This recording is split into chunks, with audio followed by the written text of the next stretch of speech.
Y nos metemos en la cuenta regresiva hacia las elecciones más importantes del mundo, hacia la recta final de esta carrera hacia la Casa Blanca. ¿Cuánto falta? 5 días, 18 horas, 36 minutos, 30 segundos. Lo podés ver allí en nuestro contador, en nuestro reloj que nos va a ir acompañando porque falta cada vez menos. Y anoche hubo un paso fundamental, el cierre de campaña de Kamala Harris. Un acto multitudinario. Quiero que veas primero la cantidad de gente. Esto es el Elipse, un parque que está ubicado en el sur de la Casa Blanca.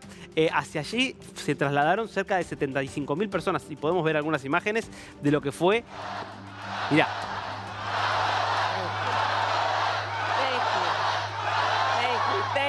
Thank you, everyone. Kamala, Kamala, Kamala. El grito de la multitud demócrata y el gracias reiterado de Kamala Harris. Ves allí justamente el obelisco que es el monumento a George Washington, allí en la capital de los Estados Unidos. ¿Por qué eligió ese lugar? Bueno, porque es el lugar desde donde habló por última vez como presidente ante una multitud Donald Trump, 6 de enero de 2021, diciendo que había habido un fraude electoral, que el triunfo de Biden y Harris había sido basado en la trampa, esto sin evidencias evidentemente, y que entonces ese día había que ir al Capitolio para protestar contra el Congreso que iba a certificar el triunfo de la fórmula Joe Biden, Kamala Harris. Sabemos que esa multitud convocada allí por Trump terminó ingresando al Capitolio, causando un desastre nunca antes visto, poniendo en jaque a la democracia estadounidense. Esto es lo que dijo, entre otras cosas, Kamala Harris ayer desde ese lugar tan simbólico. This is someone who is unstable, obsessed with revenge, consumed with grievance, and out for unchecked power. Donald Trump has spent a decade trying to keep the American people divided and afraid of each other. That is who he is. But America, I am here tonight to say that is not who we are. That is not who we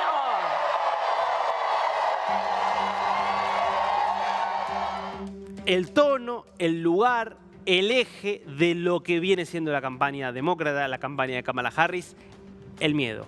Plantear que el regreso de Donald Trump al poder es una amenaza para la democracia, que viene para convertirse en un dictador. Por eso lo compararon con Hitler, por eso plantea que va a poner presos a todos los opositores políticos, que va a suspender las garantías constitucionales. Ese es el eje que está guiando la campaña de Kamala Harris, que claramente viene siendo de alguna manera cuestionada por la falta de claridad sobre las cosas que llevaría adelante. Entre otras cosas, porque le achacan, bueno, lo que no gusta a buena parte de la población del gobierno de Joe Biden. Entonces la pregunta aparece es, ¿y por qué si tenés otras ideas no las llevaste a cabo como vicepresidenta? Y es allí donde empieza a aparecer un problema para Kamala Harris, lo que ha derivado en esta decisión estratégica de apuntar todos los cañones a plantear que Donald Trump es una amenaza y a que la gente vote a Kamala Harris esencialmente para que no vuelva Trump a la presidencia. Por ahora,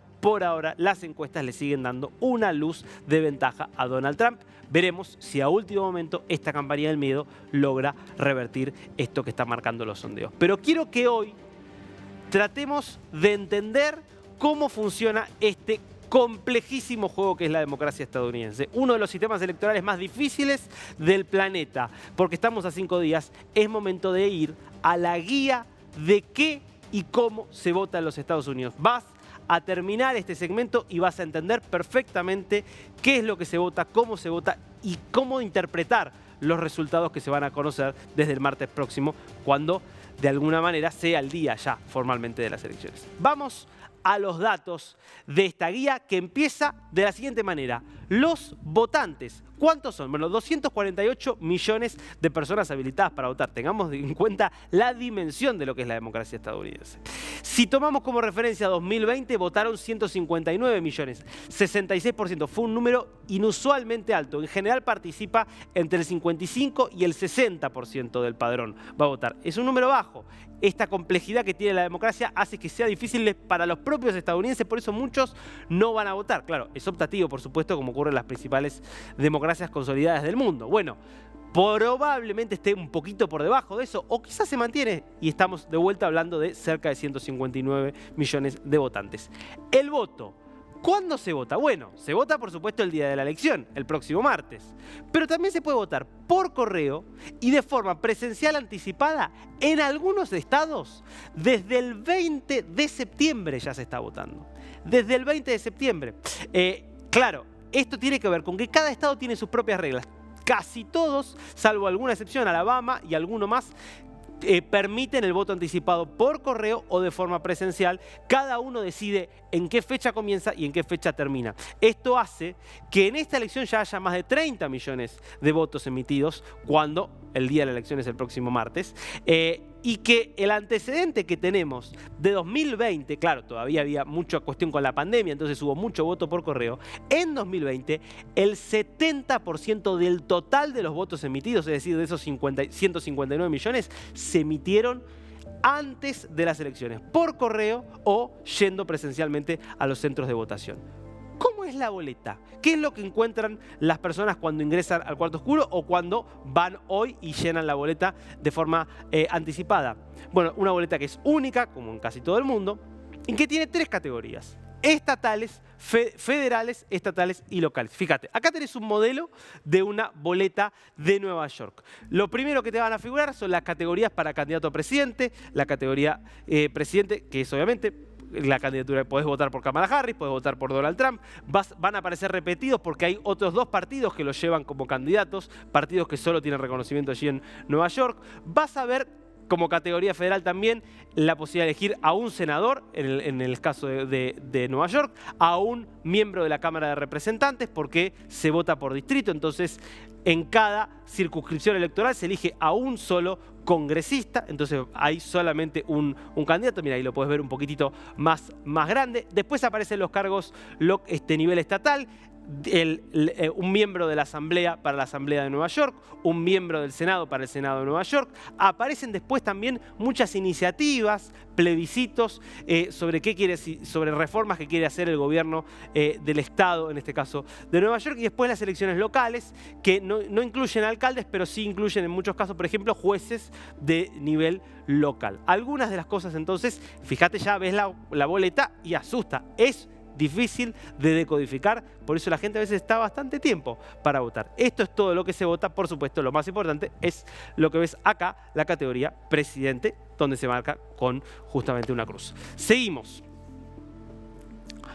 Esto es central. Uno pone en la boleta el nombre de un presidente, pero no vota en Estados Unidos directamente por el presidente. Se vota por electores. Esto es lo que se llama una elección indirecta. Es decir, el voto es por una persona que se llama elector, que es quien luego va a trasladar el voto sí por un candidato u otro. Esto explica que cada estado tiene un número determinado de electores asignados. Ese número va en relación con la población. Los estados de más población tienen más electores, los estados de menos población tienen 3, que es el mínimo. Y esta es la paradoja. Cuando un candidato gana en un estado, aunque gane por un voto, se lleva la totalidad de los electores que tiene ese estado en juego. La totalidad de electores que se eligen en cada estado. ¿Cómo es básicamente? Bueno, el Partido Republicano nombra una lista de electores para ese estado. Son en general miembros del partido, dirigentes, exfuncionarios, líderes locales que integran esta lista. El Partido Demócrata presenta otra lista, cada uno con el número total de electores que le corresponde al estado. Y la lista que gana obtiene más votos, aunque sea por uno solo, va a ser la representación total en el colegio electoral. Se eligen en total en todo el país 538 electores, se necesitan 270 para ganar. Quiero que lo veamos en el mapa para que se entienda bien cómo es esto. Este es el mapa con el resultado de las elecciones de 2020. Fíjate que Biden consiguió la elección porque consiguió el voto de 306 electores, Donald Trump se quedó con 232. Y lo que te muestra un poco este mapa, a ver si podemos ponerlo a pleno, es un poco la cantidad de electores que tiene cada estado. Entonces, 55 tiene California, por ejemplo, 38 tiene Texas, 16 tiene Georgia, 20 tiene Illinois, y los más chiquitos, como por ejemplo, Montana tiene 3, Dakota del Norte tiene 3, Vermont tiene 3. Bueno, algunos ejemplos de cómo se vota. Entonces, ¿por qué hay veces, como pasó en 2016 y como había pasado en el 2020, que hay un candidato que suma más votos a nivel nacional, pero que igual pierde la elección? Porque los votos no son directamente por el presidente. Entonces, claro, quizás un candidato pudo haber sacado en California una cantidad extraordinaria de votos, pero si su rival le ganó por un voto, todos esos votos no se cuentan porque no va a tener una representación proporcional de electores. El que gana el estado se queda con la totalidad de los electores y los otros votos son desechados. Es un sistema complejo y discutido por muchos. Seguimos para ver cómo continúa esto. Vos sabés que los electores no están legalmente obligados a votar por el presidente, por el candidato por el cual fueron nominados. Sí, parece increíble, pero es así. En la práctica lo hacen, hay muy pocas excepciones en la historia y han sido penalizados por sus propios partidos, por eso no lo hacen, pero no están obligados. Ahora, ¿cuánto vamos a saber quién es el ganador de esta elección? Bueno, lo primero es que el martes a la noche puede haber alguna tendencia, pero difícilmente vaya a haber un ganador definido. Pensemos que en 2020 recién se pudo dar por ganador, aún no oficial, pero se lo dio por ganador a Biden, 4 días después de las elecciones. ¿Por qué? Porque primero se votan los votos emitidos el mismo martes, que por ahí son el 50%, el 30%, depende de cuánto sea. Después se votan los votos, se cuentan los votos de la gente que estuvo votando en las semanas anteriores. Y por último, los votos por correo de la gente que fue dejando en las urnas y en los buzones electorales. Eso suele llevar bastantes días porque hay mucha discusión, se impugna un voto, no se impugna otro voto y lleva mucho tiempo. Insisto, 4 días fue en 2020, no sería extraño que también se tarde un poquito más. Ahora, formalmente, eso todavía no significa nada, por más que en los hechos suele ser irreversible, porque la elección de verdad termina el 17 de diciembre, porque es allí cuando se reúne el colegio electoral. Una vez que está claro qué lista de electores ganó en cada estado y cuántos electores tiene cada partido, se reúnen no a nivel nacional, es decir, en ningún momento se reúnen los 538 electores, sino que en cada estado se reúnen los electores que corresponden a cada estado y formalizan la proclama del voto por el candidato por el que fueron elegidos.